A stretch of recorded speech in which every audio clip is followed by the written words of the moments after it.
Hey guys, today we're sitting down with Jinger and Jeremy Vuolo. We're so excited because Jinger has a new book, People Pleaser, which I think pretty much everybody can relate to in some capacity. We're talking about this book. We're talking about growing up on reality television. We're talking about handling social media. We're talking about family dynamics. We're talking about our walks with the Lord, raising kids, so many different things. We're so excited to share this conversation with you. If you want to get her new book, it is out now where books are sold. They also have a podcast, the Jinger and Jeremy podcast, if you want to follow along and listen to their show there. And with that, we're excited for this episode. So we are so excited to have Jeremy and Jinger Vuolo on the podcast today. We have been friends for a long time from afar. Never actually met in person, but it feels like we have because I feel like have we not? We've been talking for so long. Crazy. But so excited to have you guys on. And Jinger, we know you have a new book coming out. We've got it right here, People Pleaser. And so excited because I know this is going to be just so impactful for so many people because, I mean, I feel like everyone can identify with being a people pleaser at some point in their life or to some extent, right? So, so cool, so excited about this. To be fully transparent, we have not read the full book yet because 4 kids and life, but we're excited to talk about it and just chat with you guys about all of our common ground and just life, God, kids, parenting, marriage, all the stuff. So thank you guys so much for your time and being here. We're super excited to chat with y'all. Yeah, it does feel like we've met even though we haven't. And it's just so strange. Like I feel like we've had conversations on the phone, FaceTime, whatever, or Zoom. And then now like sitting down, this is just really fun. We've looked forward to this for a bit. Yeah, So likewise. good. Well, we also just want to thank you guys because you guys have a podcast too. And you guys have been doing the Connect cards on your podcast, which is so cool. So thank you guys for sharing about Connect cards for one. And we love that you guys love them. So that's been really fun. And we thought it'd be fun to... Our audience. Go ahead. No, our audience responded really well to them too, awesome. because they really did facilitate good conversation, and Ginger and I enjoy them. So I think a lot of people, you guys are so clever, man. You always have such great. There's nothing new under the sun, right? Every good idea is, what do they say? Every great idea is stolen. Every whatever. Yeah. Yeah. I mean, there's so many No, it's so iterations. good though. It's like it really. You guys are accomplishing your mission of like Thanks, man. beating 50%. You guys are helping couples connect, and it's been super encouraging. Ginger listens to your podcast all the time, and so Thank you. it's been Huge encouragement. We love it. We love what you guys are doing. That's so sweet. Yeah. Well, we thought it'd just be fun because this is our new deck. It's not out yet, but this is the one for families. So we've been doing it with our kids around the table at dinner time. But we thought, so they are geared towards families, but you could do them with friends, right? We're all family here, so we thought we'd start by asking you guys one from this One of deck. these, Our kids love these now. Fun. So the question is, what is your favorite way to relax after a long day? Okay, so it depends on the day and what took place, but we love to like get charcuterie and play phase 10 or just a card game. So we're like an old couple in that way. Yeah. So we like to do that. Or some days we'll like watch a show that we're both interested in. And that can be a challenge to find a show that we both love, but I'll try to watch something that's like more action packed. And then I'll need to watch like an episode of Seinfeld before I go to sleep. So, Lighten the it mood depends on- afterwards, yeah. yeah, for sure. So you guys have the same way of relaxing. You have the same way of... Oh yeah. Wow. That's pretty like... And it does depend on the day. There's some days where like, oh, we're gonna have great conversation and sit around the table and talk, and then we're both so exhausted we're like, all right, just put a show on. Yeah, totally. So it depends on how exhausted we are. But yeah, I think we recharge the same way. We're both pretty social, but then we recharge together just by connecting and laying low. Some days have felt like, these days recently have felt like we're going so fast up until the end. And then the girls, we love their bedtime routine, but sometimes it takes longer. Then you're just wiped. But yeah. And I think also being further along in pregnancy, it changes. So I will fall asleep sitting up. And I'm like, why am I so tired? Just with everything. And then also a book release and then kitchen remodels and all the things in the midst of that. Y'all get it because you've done it all. And so we're just in that season of life. It's just a season of busyness. And we just try to connect however we can. And so usually evenings, we really try to protect that. And then on family day, we love to relax as a family, just chill, Yeah. try to like clear our schedule, not do anything on Saturday. Yeah, so that's Saturday's what- family day, kind of like Sabbath, you know? Yep. Yeah. Yeah, nice, love it. nice. What does that day Starts kind of with, look like for you guys? Well, it starts with, so we've been really trying to protect that day because things can, get so busy. But it begins with little steps, pattering steps running into our bedroom. How early? Oh, Like- mercy. It's crazy. So I think it was like last week. I was so tired. Jared woke up at 5:45 to work out or something. So he ran to the gym like right down the street. And I texted him at maybe 6:20 or something. And the girls were both in our room. And Well, they get I- excited because it's Saturday morning is cartoons. Oh. Yeah. So they So come. So they're waking up Yeah. earlier. So they Yeah, can- he turns on PBS for like an hour and they watch cartoons with dad, but they have no idea of what time it is. So they will just wake up and run into our room. But most of the time they sleep until like 7 and it's great. But I texted him, I was like, oh wow, it's so early. I'm exhausted. So he goes, oh mom, you can just go to my bed and we'll just wait for dad to come home from his workout. So I sure did. We traded beds. They took over our bed. That's amazing. And I turned on PBS, and Jared came back, and I just went and slept for another like 2 hours. That's So amazing. sometimes I think at this stage in pregnancy, it doesn't all look the same. I need that extra rest. I'm tired, so try to get it when I can. And then I woke up, and we usually make pancakes and bacon, sausage, whatever, and do a big breakfast, and then maybe we'll go down, mosey over to like a college like basketball game, go watch that for an hour, and then go to Yeah. the park. I don't know. Spend time with friends. It's just fun. Yeah, Just whatever nice, comes. nice. Yeah, that's awesome. Yeah, Yeah. you guys are still living in Los Angeles, but you're outside of Los Angeles, right? Like not in the city. Yeah, we're in Los Angeles County, but we're not right in the city yet. And So we're a little bit out. You guys were away from the fires and all that stuff, yeah? Some of them. Yeah. Yeah. There The were a Palisades couple. fire was a bit, fires were popping up all over the place. So Mm-hmm.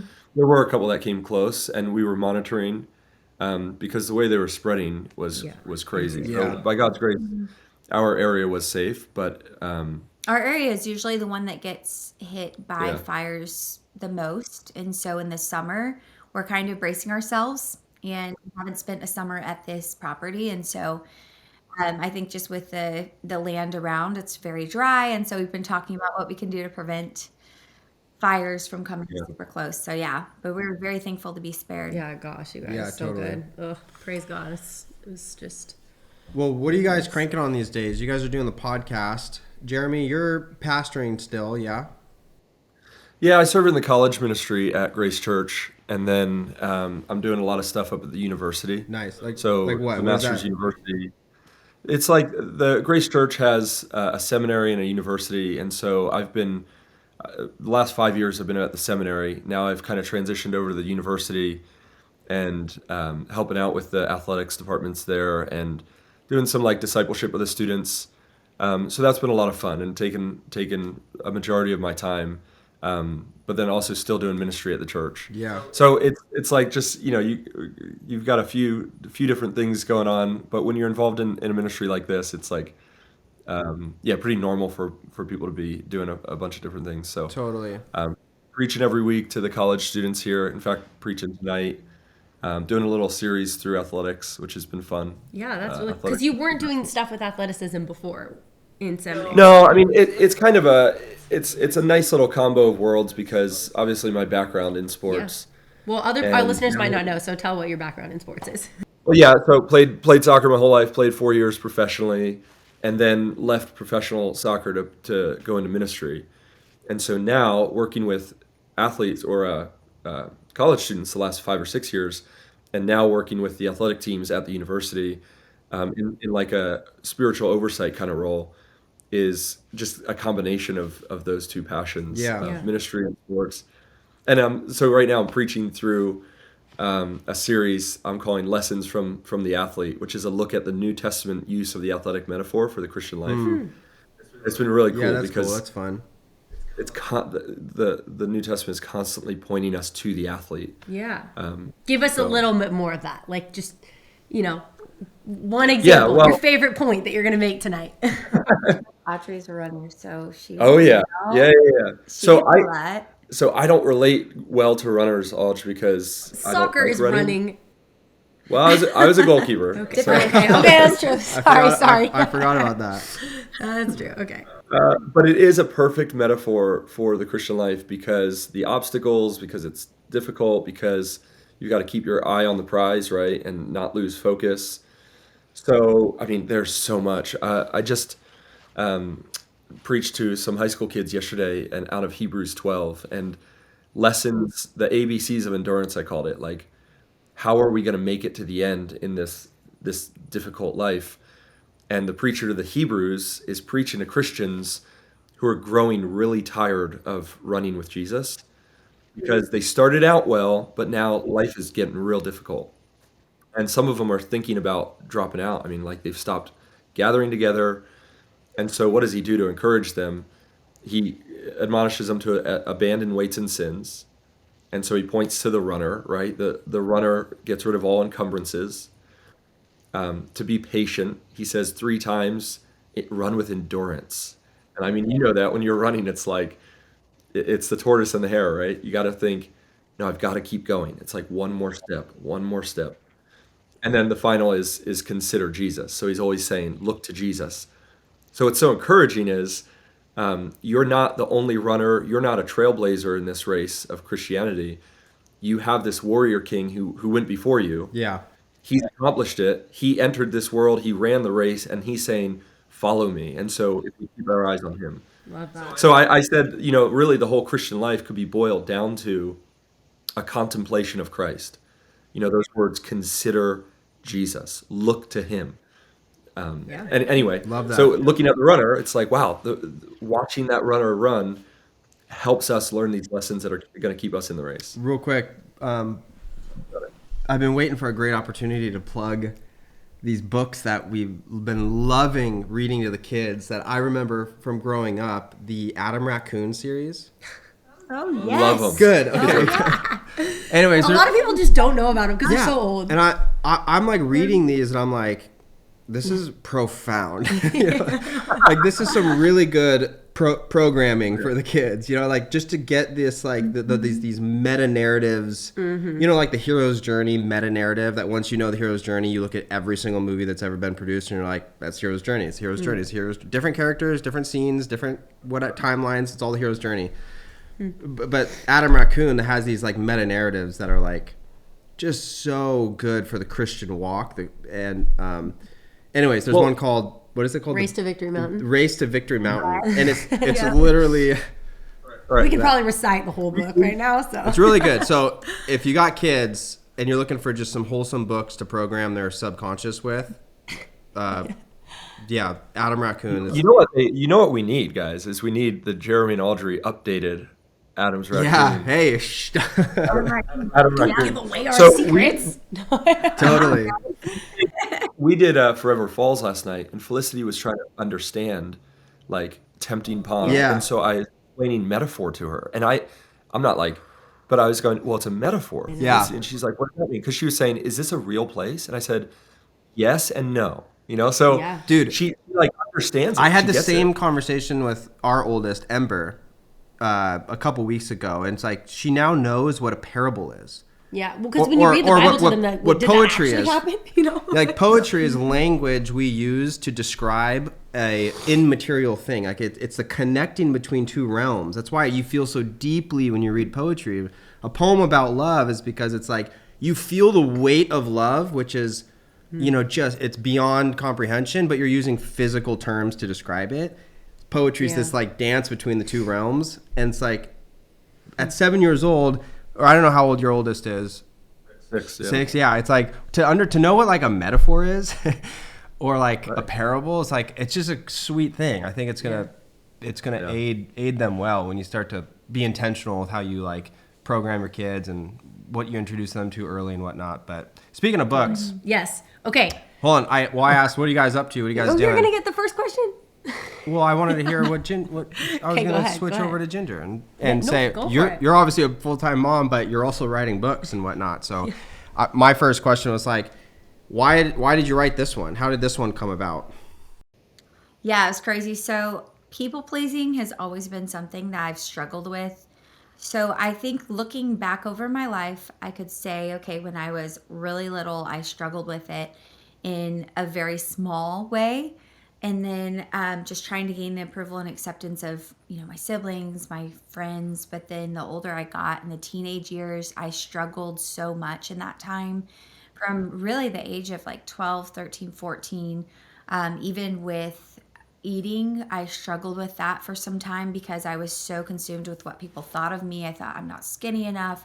I just need to avoid food. And so I struggled with that for a while. And that was just another form of like trying to gain acceptance from people around me. And then the older I got, when you enter motherhood, there's another level of people pleasing that comes up. And it was in what I was doing with my kids. Am I going to sleep train them? Am I not? Am I going to just, you know, live my life how I feel like God's led me to live it? Or am I going to try to do everything to please everyone around me? And so that was the next level of people pleasing. And then once I went to write my last book, Becoming Free Indeed, it basically broke down the teachings I grew up under, which were very harmful, not helpful. And this guy claimed to speak for God, but he didn't. And he taught a lot of very damaging theology. And so I had trouble working through that for years, and trying to see God as a loving Heavenly Father was very difficult. There were just a lot of things that I was processing. And so I wanted to write that book. And I was so afraid of, because I was the type of temperament where I would want to get along with everybody around me. I thought, okay, if I speak up now, like this is going to really backfire. I'm going to lose friendships. Loved ones are going to be upset. And so it was a difficult thing to work through. And as I was writing that book, people pleasing kept coming up, even in my own heart. And then also just in the manuscript, I started to realize, wow, this is a thread that's been kind of woven through my life that I've been trying to work on for so many years. But that was a huge breaking point, changing point, really, because I was able to see how it had affected me and held me captive for so many years. And I was done wanting to be a people pleaser. And so I wanted to just share some helpful stories from motherhood, from childhood, throughout the years that I think a lot of people can relate to, and how we can find freedom to break free from those people pleasing ways. Yeah.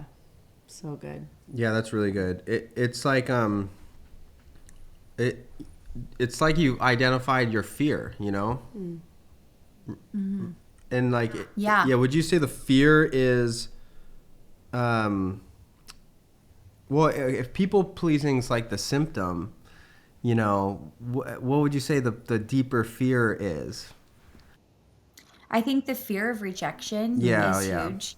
So we can think that, this is how I viewed it. I thought, okay, if we, like when we were first married, I had trouble sharing anything with Jeremy because I thought, if I do, I'm not going to be agreeable wife. And part of the teaching I grew up under was like, you need to constantly be agreeable. You need to Yeah, be, name is this is the sorry to interrupt, but this is yes, the you're right. Bill guy. What's his name? Bill Gothard. Bill Yeah, Bill Gothard. Gothard. Yes. Gothard, So right? yes, uh-huh. So that's the teaching I grew up under, and his teaching was heavily steeped in like, you need to keep it all together, basically, to keep your husband happy. If anything goes wrong, it's your fault for not having a clean house or not being cheerful when he walks through the door every day. So it puts so much pressure on you as a wife. And I realized like it's an imbalance, it's wrong. And I do want to be a cheerful wife, but that doesn't always happen, right? There are days where it's hard and you need to talk through things. Communication's huge. So Jeremy did not let me stay in that place of feeling like I couldn't speak to him about anything that was bothering me. But he pursued what was going on in my heart and things I was working through. And he was like, I want to hear you. You can talk to me. And that was hard because I was so conditioned to just keep it all together for him. Like that was just my greatest fear was that I was not going to be able to do that. And so he he really wanted to know. He said, I want to know what you think. I don't want to know what you want me to say. I don't want you to be a clone of me. And so when he would say, hey, where do you want to go to dinner? I'd be like, wherever you want to go is fine. I might have been craving tacos, but I wasn't going to say it. Even things so small as that. That's how that's how gripped by this teaching I was. So then on deeper things, it was even harder for me. And it took me a longer time to get to the point where I was willing to talk to him about it because I felt this pressure. And so realizing, though, throughout the years that arguments don't equal rejection, or not arguments, but like even communicating, right? Like those things, the disagreements don't equal rejection. So you can have differing opinions and you can talk through things in a healthy, loving way, and you can at the end of the day, we want to come together as couples and work through things and be on the same page, but some of that also can take time, and it can take a lot of hours of working through it. And so that was something that he really fostered in our relationship, and it helped me to be set free from that idea that if I have a difference with somebody, even a friend, I don't have to be on the same page about every single little thing to be their friend. And I don't have to keep up this facade of having everything together to have somebody approve of me or like me. So I think that, yes, that fear of rejection was huge, and the fear of failure in my own life. I put so much pressure on myself to please God in that way, to please others. But ultimately, it was very selfish and it was not loving to those around me. And so it's just been a process of working through, how do I view relationships around me? And I want to be able to speak truth, stand up against a bully when I need to. I want to be able to listen well, love others well, from a place of not saying, what can I get from you? But what can I give to you, because I'm fully satisfied in Christ. And so I don't need anything from you, any approval or acceptance. And so, yeah, and like community, also, this is a thing I want to say too, because like we were designed for community. It's not a bad thing to want to be liked. So that's another side of it, right?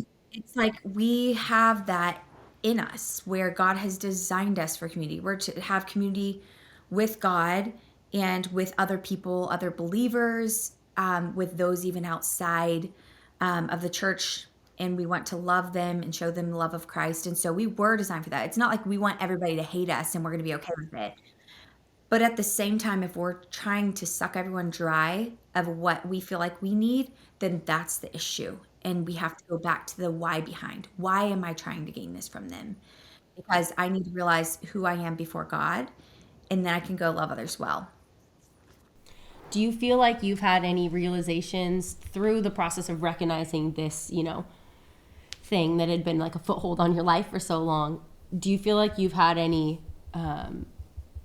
identities that you've realized that are like truth spoken over you? Like when you're writing the book, did the Holy Spirit remind you of anything like, hey, Ginger, you are not a people pleaser. You are actually this, like what is the, you know what I'm trying to say? Like what is that countered with that in this process that you feel like has carried you out of the pace of people pleasing and into more of that freedom that you're talking about? I think a lot of it does start in your mind. It starts in how you're thinking about the way that God made you and who He created you to be. Because if you have a warped view of that, then that's the starting point for everything. And so if your relationship with God is not first and foremost going to be your ultimate satisfaction, people will let you down. And that was something that I think, like I said, coming out of the teachings of Bill Gothard, that was hard enough to work through, because I saw God as a domineering taskmaster who was waiting to smite me if I stepped outside of a box I didn't even know existed. So that was the issue. It started there. And so that identity crisis, that challenge of realizing, okay, I am a child of God and He does care for me individually, that I have that relationship with Him, and that is what ultimately matters the most. That thought process, I can say it, I can know it, but living it out and letting that practically affect how I live my life, I am so prone to go back to like condemning myself when I don't keep up this like I fail. I have a wrong attitude. I'm angry at my kids. I don't keep everything together. I feel like I'm juggling so much, and I'm like, I can just condemn myself and just go to that place of like, now God's not pleased with me. And that's something that is a daily challenge, and it's something that I realize like, okay, I can't find my identity in who I'm trying to be. I'm striving to be because I want to love God. I want to love those around me, but I will fail. And I think that's where, as a child of God, my identity being in Him, and He does not look at me and say, "Hey, Ginger, you're doing great today, so now I'm going to love you." Like that's not how He views us. And I'd always kind of more so lived my life like that. And so I think switching my focus and my thoughts, whenever those thoughts come back, because they come back almost every day, then it's stopping and reminding myself, no, that's not who you are, because you've been washed in the blood of Christ. You are forgiven. And God does not look at you like that. He looks at you as a loving Heavenly Father who, when His child sins, when we fall, when we don't keep it all together, then He is there and there is grace. And He ultimately shows us that because His strength is made perfect in our weakness. And that's something that throughout this entire process of even disentangling the truth from error that I learned growing up, it's been a beautiful picture and reminder just on a daily basis that I don't have to feel like I have to keep up this facade or this show. But I can just be real and be open and raw before Him. And also with Jeremy too, like as a spouse, just realizing like I want to share my struggles with him. I want to ask for prayer. And that's something that's hard to do as a people pleaser because you feel like you have to just self-protection mode. Yeah. Keep it all I in. hear when you talk, my brain just keeps coming back to the athlete analogy that Jeremy's been that Jeremy's been harping on for a while with the kiddos. It's like it's gonna be hard, and when we think we can't show the hard, the workouts, the training, the twisted ankle, whatever it might be, that's when we lose sight of the plot. And what's so beautiful about following the way or being a disciple to Jesus is like we kind of know the end game, like we know the result. It's just a matter of like, what are my hoops? What is my journey of life? What are my workouts and injuries going to be? And like exactly what you're saying, the inability to think that there shouldn't be any broken ankles, or we shouldn't show the difficulties or the hard sides, or we have to put on that perfect face or make everyone around us happy. Again, that athlete analogy is just like a really good overlay for maybe how to think about it. But I'm really curious because as you're talking about this too, and I know like the teachings of this guy were very influential on, that becoming a theme in your life, but also, you grew up on television, you're in the public eye from a young age, and being married to someone who also, that was the same experience, would you like to share your greatest fear? Oh yeah, I mean, I just think it's interesting. I'm curious, Ginger, how much of that also played into like, okay, this is who Ginger is on the show. And I've made like Jeremy and I talked about this a lot early on in our relationship. I was like, who are you really? And what do you really want? Because similarly, he was the same. And also an Enneagram 9. So like, where do you want to go to dinner? I don't know, whatever you want, babe, right? Like we've had similar dynamic there. Yeah. But like Jeremy I felt like Jeremy was who Jeremy Roloff was on this show and who everyone else made him to be, and everyone else said that he was, and who he was in his family that had these strong person. He was a character that he had built, you right? become a character that you live His into. character. Yeah. It's like a subtle case of bipolar.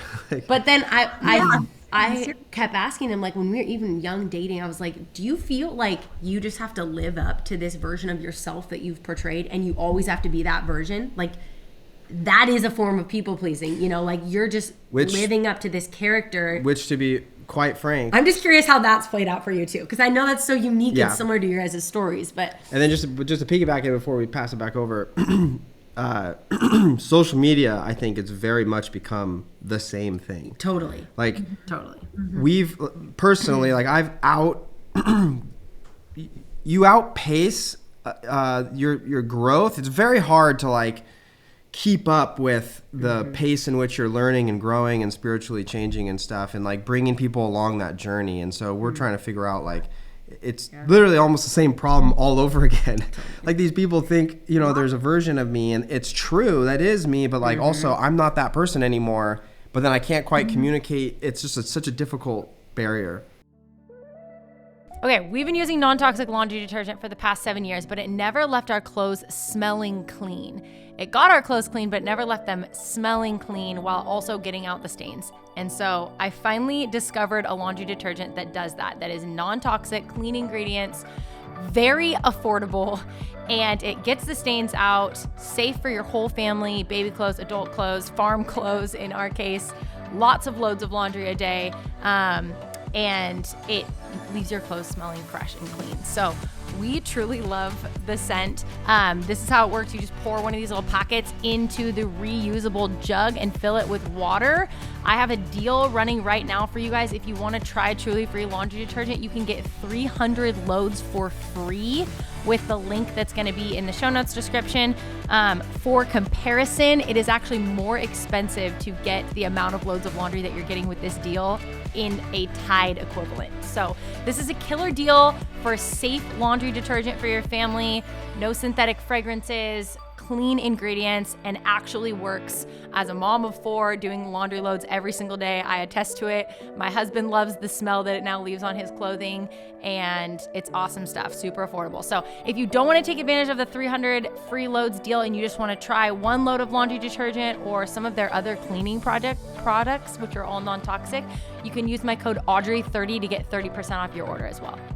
Again, all of this is linked in the description below. The link for the 300 free loads offer and the link to shop anything from Truly Free and use my code Audrey30 for 30% off. No, that is so true though, because it is interesting. I think that people on the show watching me grow up through those like awkward years, you know, I mean, it was like 11, 12, 13. They saw me as a rebel.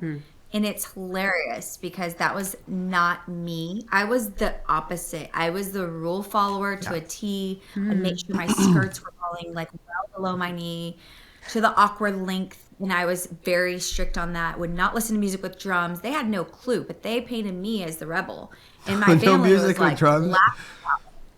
And so, yeah, like it's a thing because it was going to call demons into your life. So it's crazy. Like all these things that we were taught. And so I was like very much like by the book. I would never ruffle anyone's feathers. I would do all the things that were required of me in that system. Yeah. So the character of me on the show was like, I was funny. So I would like roll my eyes and then you know how they would try to clip things together and make it look like I was rolling my eyes at mom and dad or we went to New York City a lot, and so they would be like, oh, I would always in interviews just naturally say, I love the big city. Maybe I'll live in the big city one day. Oh, and that was opposite of... Arkansas. Yeah, coming from Arkansas. Ginger the Rebel was born. He's ready to run away from her parents at 13, and she's going to move to New York. And I'm like, yeah, I couldn't afford that for one. But also, like, that's not why. I just like the hustle and bustle of a big city. And look at us now. We're in LA. But it's like, it's funny because they painted me as that for so many years. And people would always come up and just say things, you know how they do. Yeah. They'll just have a blanket statement about you. And you just kind of like, okay. They're like, Ginger, we know that you're the rebel. You're the little rebel of the family. And I'm like, you know, I just didn't know what to say to that. So I was kind of like, haha. Yeah, like, no, I'm not. There's not enough energy or time in the day to catch them up to speed, so you just go along with it. Oh, sorry. You just don't say anything or you just laugh. Yeah. Totally. And I think that's part of where, people have an expectation of who they expect you to be in that setting. You watch the show, it's produced a certain way.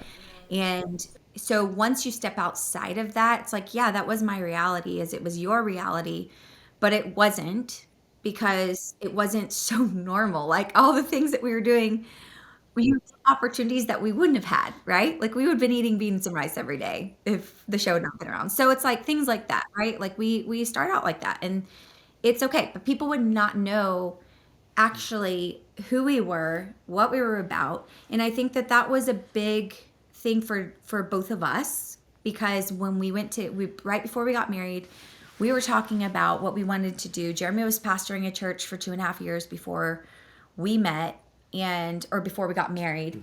And so it was interesting because I wanted to join him in that ministry. And I was like, yeah, I'll just stop the show. We'll just go down to Texas, Laredo on the border, and we'll just be a part of that ministry.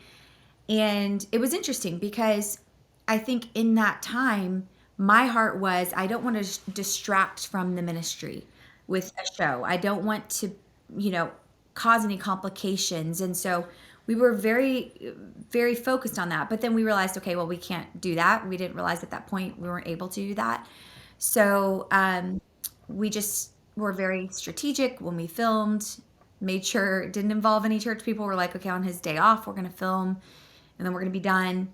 And we're going to keep it more hush hush. We're just going to do our thing and fulfill our obligations. And so we did. But with that, it kind of actually, for both of us, as we were looking at what we wanted to share, we had a deeper message of hope and of the gospel that we were wanting to share. And also I was leaning away from those teachings and those strange rules that drew everyone's eyes to the show. And so there was a conflict in that of like, okay, I want to be able to share what we're passionate about. And there's this conflict there. We just can't get past it. And so, that may have been like asking, hey, maybe we can not be in this episode where they're pushing this so hard. Maybe we can you just throw our clip in next episode? So you almost wanted to you want to share your message, but it's not the format for that. So we started to realize, okay, if we're able to write a book and share what our deeper message is, if we're able to start a podcast and talk about these things that we're passionate about, then it can give people a different view. They won't just have this idea of Jinger as the rebel or as Jeremy as this soccer guy. They're going to see, okay, we have a deeper message that we want to share with the world, and it involves about our faith, about Christ, sharing the hope of salvation with those around us. And so we just started praying through what it would look like to do that. And so I think that the Lord gave opportunity to write books and, like I said, start the podcast, which we put on hold for 4 years after Evie was born. I needed a break because we were just coming out of the show. And once we stopped that, I was like, I feel like the social side of things, social media, I needed space. So we did that for quite some time. And then I was like, okay, I feel like I'm in a better headspace. I want to kind of jump back in and be a good steward of the resources God's given us. And then also just to be able to share a deeper message of hope with the world. So that conflict, all those things, people seeing our actual lives, they will still, I think there still is that difficulty in my own heart when I go to social media now, because I know what people are going to say. I know the critics. You can totally tell, if I do something so well-meaning, if I share this sweet photo, they're going to be fuming in anger. And I think that because you've grown up in that environment, sometimes it makes you want to just give up on it.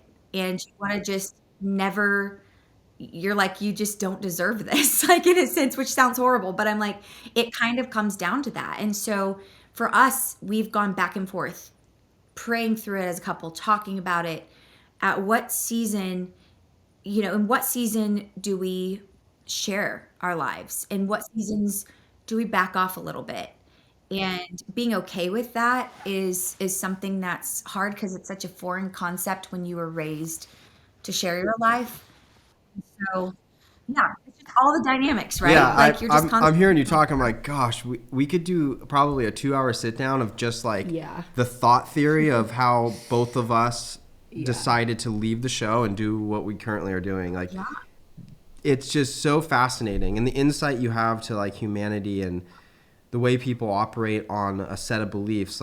People respond on social media because they genuinely believe something about you that is verifiably false. It's just not true.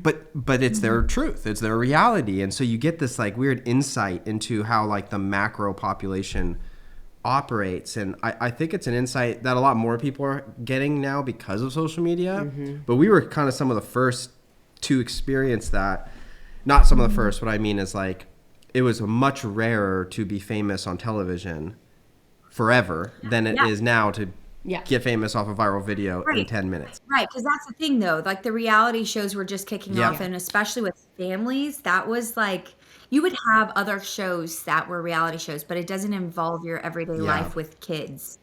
So that's a side of it where for our families, it was trial and error. Totally. You're in it. You're in it, yeah. Remind me, and I apologize for the ignorance, did you guys leave or did the show shut down and change forms? It was a bit complicated because we were telling them the show became untenable. So we were in talks with the network and saying this isn't working. So contractually there were contracts involved, so we couldn't just leave. But there were definitely conversations, and then it just got to a point where the show was untenable, and it just, with what was happening with her older brother and all that. Oh yeah. So that's what 4 years the show ago. was canceled, but there were conversations. And it was honestly just such an answer to prayer for us because we very strongly felt led to have our kids not be Same. front and center of everything we were doing. Yeah. And I think that every family will have to decide how much they show, what they talk about with their kids. And I am totally fine with that. I have a lot of siblings who share their kids' lives and they do it so well. And I love it. And at the same time, I think I was feeling this pull of like, I wanted to not have that for my kids. And that was something that I wasn't able to do. And when the show ended, it was like a huge blessing that Evie's birth episode didn't air, which I was like, I didn't want to share at that point. And so things like that where God provided that closure that we needed to like step away where we had wanted to for so long. Yeah. And it was a blessing. So like all those things that we realized, okay, this show has gone on and I was grateful for, you can look back at your life and say, okay, I'm so grateful for a lot of the things that God did. And even through the show, opportunities that I was given. Totally. I'm not looking at it and saying, oh, it was all hard. It was all difficult. We say the same There thing. are so many things you have to work through because of it. And it's not going to be an easy path. And there's a lot of like traumatic stuff that happens that you're just like, you will deal with for the rest of your life. And at the same time, you realize like God allowed that for a reason. So we cannot look at it and say, well, this was bad. This was good. I'm upset about this. I'm going to be angry about it because that's just not how life works. So for us, we've just tried to like move forward and say, what do we want to create for our family? Where do we want to move forward? What do we want to share? What do we not want to share? You know, even in the next 5 years, it's like, well, maybe I'll fade into the background. Maybe I won't be in the public eye forever. We don't know. Yep. We're having the of exact now- same conversation. And I think so many people in our position, I mean, you, Ginger, and Jeremy are so unique in that, like, you've been in this position for so long. Most people didn't grow up into this. Like, now everyone's an influencer or creator, right? But they started in their adult life, not when they were 12. So it's very different. But I do think, and, you know, probably why you're well positioned to write this book, Ginger, too, is that, like, just being married to Jeremy, the perspective that you both have on fame and the, like, because you've experienced that at such a young age, you kind of like, you weren't thrusted into like the flashiness of it in your adult life. And so you kind of were grounded enough to know like some parameters and some boundaries. And you know what I'm saying? Like, Jeremy, you say it so much more eloquently than me, but like, I think you guys, and so it's interesting because like so many people are in our position now, but I feel like Jeremy and you have such unique perspective to like, okay, you know, we're in a position where we're asking ourselves those same questions. We don't want to repeat history with our kids the way that Jeremy was raised. Same problem, different medium. Whereas like other people aren't thinking that to the same extent because they didn't experience it. They're experiencing it for the first time with their kids. They don't have this history baggage and all that comes with that. And so it's this weird thing of like, oh, it can be such a blessing to be able to share your story and all of that. And it is such a gift. But like, we are also in the same boat of like, we don't know if this is a forever thing. And we're constantly having those conversations and questions. I think people need to normalize talking about that everyone's likely doing that, you know, like, Yeah, it's good. or healthy people should be doing that, because social media is always changing. Our parenting is always going to be changing. Our kids are changing. Their needs are changing. Our life is changing. And so we should be asking those questions, you know, it's only healthy. Yeah, but- I think that's so good, because I think it is true. There is a difference when there's so many influencers now who are able to create a platform, and they're able to use that as income and make money through it. And it's something that they're working towards building as like a business endeavor. And I think that for, you know, Jeremy, you being raised on reality TV, and then me as well, it's like, yeah, we didn't choose it. And so I think when it's given to you, sometimes you also realize, like, okay, even on those easier things that it's easier to do, right? Like, we have so much handed to us because of it, where that can automatically feel like, well, because this is here, I have to do it. And I think that that's the side of stewardship that we have to say, okay, what am I being a steward of just because it was handed to me? And then what am I allowed to say no to because I really feel like this is not what I want to do, or I don't want to like involve. Yeah, I feel it. So it's just that constant battle that I think probably a lot of families will face that in the coming years, especially with social media on the rise and vlogs and all of that, where families are taking off and like sharing every detail of their lives with the public. And so they're going to experience that, like you said, later on. And so I think that each person just taking that prayerfully before the Lord, and they can handle it in a way that's like, it's not bad to share your life with others. I think that's something that I want to clarify, because even though we've chosen to keep our kids' faces off of social media and not talk about them a lot, it's still, I can see people who do it well and handle it very well in that place. And I like applaud that. So I think it's just like a constant, like a yearly check-in, really, of like, what are your goals? What do you want to do? So yeah, it's a challenge I sometimes. have a question that's maybe a little bit of a veer. And I know we've been asked this type of question a lot, so I'm sensitive to it, but I just know, like, you know, your family is in a public space, but so much of what you learn that you want to share with the world is stories that come from what you learned from your parents, you know, the things that weren't so good and the things that were great, what you learned from your siblings, experiences that you had. And so how do you handle, because I know a lot of people in your family have also written books or shared their stories, or, you know, are in the public eye. How do you, without being a people pleaser, you know, share your story in a way where it's still like honoring to your parents, you know, and you're maintaining relationships with your family? And maybe you're not maintaining relationships with your whole family. I don't know the extent of that, but like, how do you share, you know, these stories where those public family members are so intertwined, and yet that's such a huge, you can't leave it out because it's so impactful. Because I think that's something that we've often struggled with, is like, we can't talk about a lot of things just to purely honor Jeremy's parents. Like, we just don't want to out them. We also just didn't want to get into the public, you know.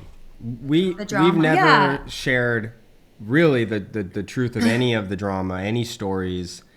We just opted out, kind of. But how do you continue to share your life, you know, and the lessons learned within that honoring way? Like, yeah, I think that is such an interesting thing you brought up, because it has been one of the greatest challenges of being able to, for one, in community, in like tighter knit community, to be able to share my life, because for so many years I was afraid to do that, because the show put so many parameters around where we were so raised.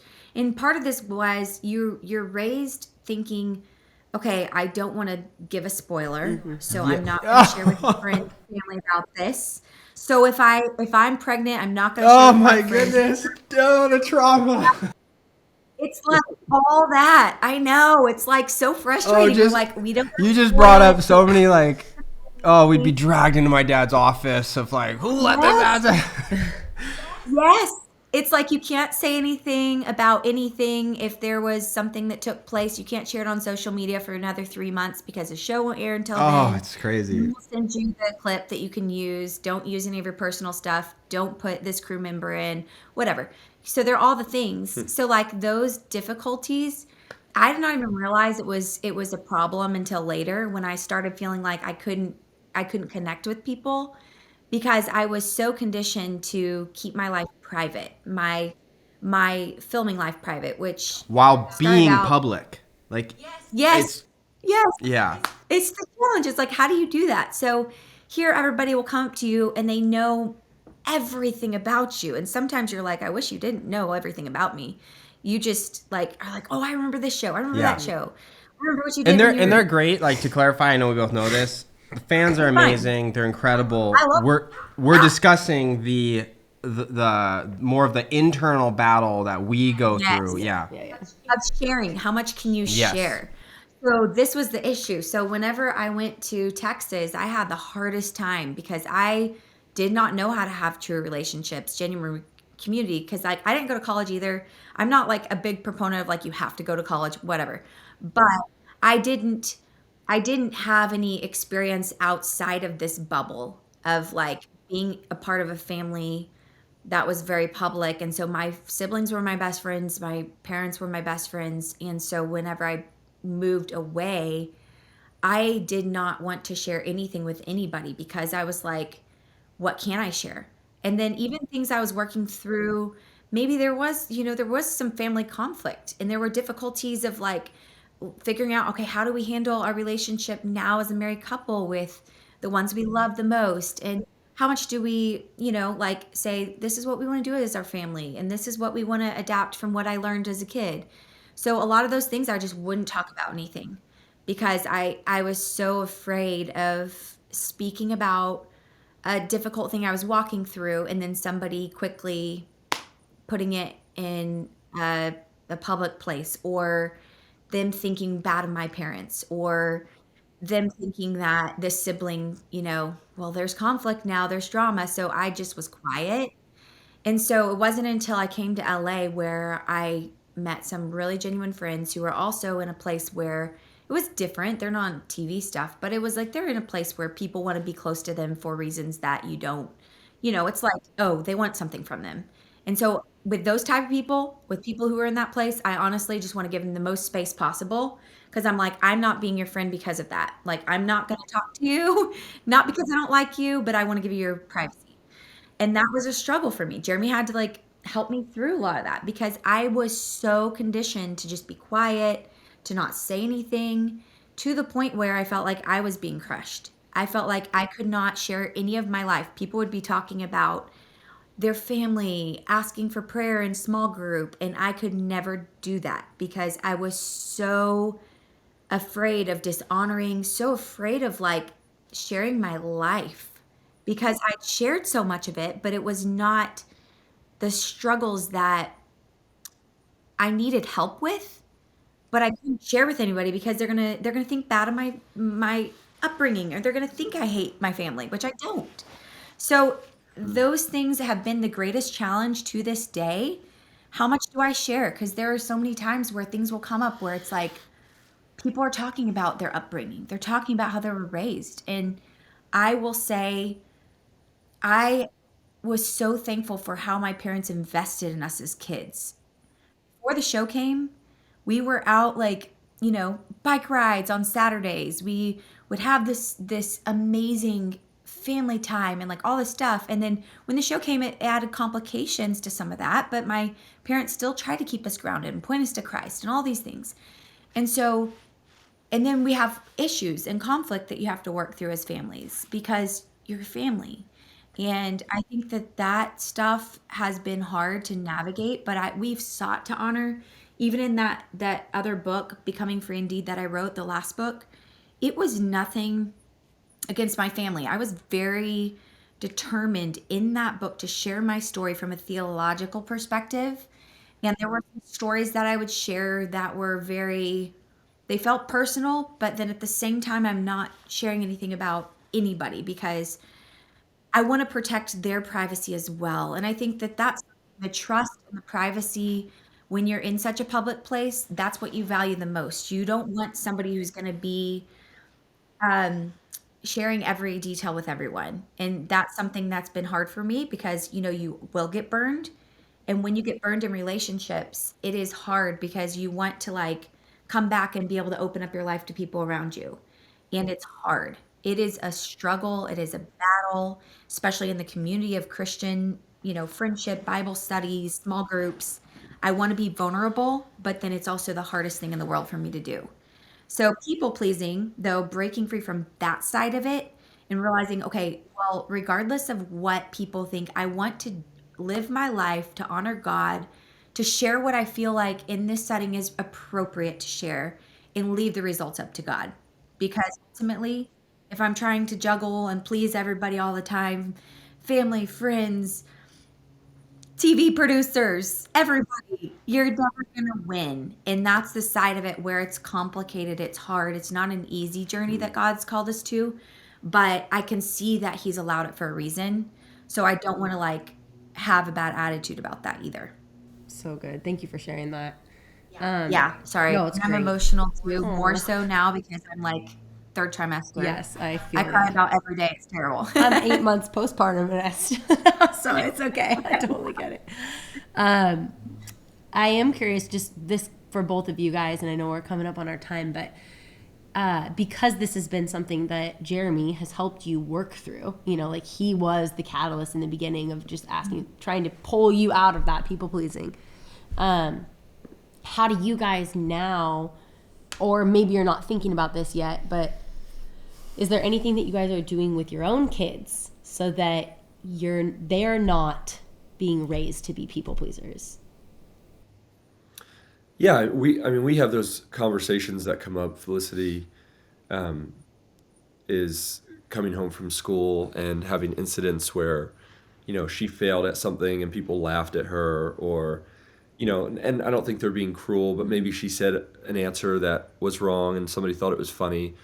And so the conversations that we're having with her are like vertical and horizontal. Okay, how do you deal with those friends of yours when they're not being nice to you? But then the first conversation we have is a vertical conversation, which is, well, Felicity, if people are laughing at you, you know that God's not laughing at you, and He's not making fun of you, and you can always go to Him, and He always wants to hear from you, and He'll answer your prayers. So giving her this confidence and assuredness in her relationship with the Lord, where she has a friend in Jesus who loves her and cares for her, who even when others don't approve, you have a loving heavenly Father whose approval never waxes or wanes, right? So trying to establish that God isn't functioning in a fickle, temperamental way with us the way people do. But then that conversation allows for this horizontal conversation, because now you can go into those horizontal spheres of relationship with confidence, knowing this isn't where you gain your approval. This isn't, you don't desperately need them to not laugh at you, because you already have this is like the psalmist of Psalm 73. Whom have I in heaven but you? What on earth do I desire besides you? Heart and flesh can fail, but God is the rock of my heart, my portion forever. Like stable. And now it allows you to go into a room, whether you're approved or not hinging your own self-perception on their approval or lack of it. And that's really the beautiful solution of Ginger's book, which she concludes by saying, I think you say, the solution to people pleasing is people pleasing. Like, people have this, what I think is so beautiful and helpful about this book is the secular world has a response to this people pleasing, because everybody wants to have friendships and relationships, and they don't like being in bondage to other people's opinions. But what they often say is, it's kind of like that Miley Cyrus, I can buy myself flowers. Like, I can dance alone better than with someone. Like, I don't need you. Well, yeah, if you want to be a lonely, depressed, isolated, miserable person, reject relationship. But it's some people's only solution is, well, I don't want to be in bondage to your opinion, so I don't need your opinion. That's not it. And that's opposite of what Jesus did, which is lay your life down. So there's a proverb, I think it's Proverbs 26, it says, all day long the wicked craves and craves, but the righteous gives and doesn't hold back. Well, what puts the righteous person in a position of being able to give generously? Well, because they're already their craving is satisfied in that vertical. So now they can enter horizontal relationships, whether you're an enemy or a friend, whether you're Judas or Peter, and say, I'm going to give. So if trying to help our daughters understand, okay, something bad at school happened. Let's talk about your relationship with God, and then let's talk about relating to those meanies at school or the people who laughed at you or whatever, and say, well, you can forgive them, or listen, even though they were mean to you, you don't have to be mean back to them. Like that kind of conversation. Right. That's great. Totally. Jeremy. That's so good. So good, you guys. This has been great. Such an honor, and I know our listeners will be so just filled by hearing all your just wisdom from so many years of being in this trap and being on the other side of it, but still being real about the fact that it is a daily struggle and you're constantly having to do that mindset shift like you talked about. So thank you. Just thank you so much for sharing, and Jeremy, you too, and just speaking life over our listeners. We just so appreciate it. So Well, we're very grateful for you guys. We're grateful for your positive influence in this world too. It's encouraging to see. I said earlier how clever you guys are in thinking of resources to encourage marriages, especially. Thanks, man. And that takes a lot of energy. Like that takes a lot of thought. That takes a lot of, like, you guys could just sit back and go, who cares, But you're constantly thinking, what's a new way to encourage others? What's a new resource we can provide that'll genuinely help? And it is helping. So thanks for your ministry as well. Thanks, man. awesome. Yeah. Really appreciate Very that. encouraging to hear. Well, one of these days we'll be shaking hands, but Yeah. we'll probably FaceTime quite a few times before then, Yeah. Jeremy. we On do the other that. side of this We next always thing. do that like quarterly FaceTime, and it's great. Yeah. But one of these days we gotta get a handshake in. Yeah. So good. Well, keep What will running it the take good to get you race. guys down to LA? What's that? What's that? What's it going to take to get you guys down to I LA? mean, dude- Disneyland. We're coming soon. Yeah, But you guys are Yeah. far from I like- Disneyland, right? they're on the other side. Yeah. We're like an hour 40 and a minutes. half. We're 20 minutes away. I mean, dude, we used to live there. Oh. We've thought about taking a 2-night, her and I, like, let's go visit some old friends, Nostalgia.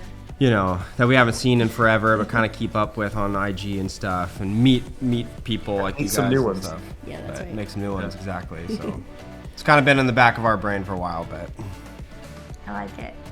appreciate Thank you guys. We love you. So We'll talk soon. Love you guys. Bye. too. All right. Bye. See ya.